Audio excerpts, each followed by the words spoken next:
sur le Sénat, Monsieur le Président. Le Premier ministre a dit dans cette Chambre et à plus d'une reprise que seul Nigel Wright était impliqué dans l'entente secrète de remboursement. Mais on sait que c'est faux. Et on sait aussi que son secrétaire parlementaire s'est opposé à la motion du NPD visant à faire la lumière sur la destruction des courriels de Perrin. Pourquoi? Est-ce que c'est parce qu'il sait que ces courriels prouvent que le Premier ministre a rendu cette Chambre en erreur? Voilà. Voilà, le secrétaire parlementaire. Well, of course, Monsieur le Président, ce sont des balivernes. Il n'y a pas de décision qui a été prise et les délibérations se poursuivent. Le comité a choisi de passer au huis clos lorsque le président néo-démocrate a perdu le contrôle du comité.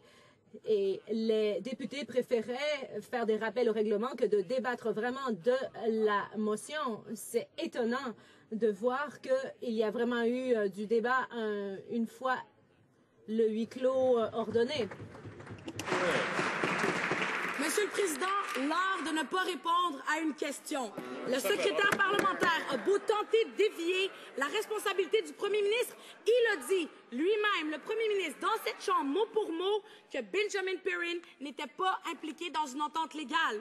Maintenant que son bureau et la police sont en possession des courriels qu'ils ont mystérieusement retrouvés, est-ce qu'un membre du gouvernement peut nous dire quelle est l'implication réelle de Benjamin Perrin dans ce scandale? Bravo!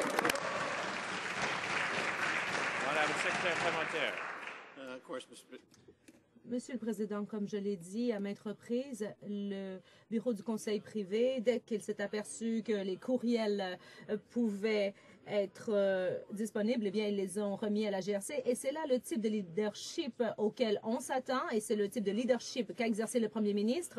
Au mois de mai, il s'est aperçu qu'il y a eu une transaction dans son bureau et donc il a ordonné à son bureau de collaborer entièrement avec la GRC. Et c'est contrairement au chef de l'opposition qui a attendu pendant 17 ans avant de dénoncer une activité illégale. Pierre Fondera.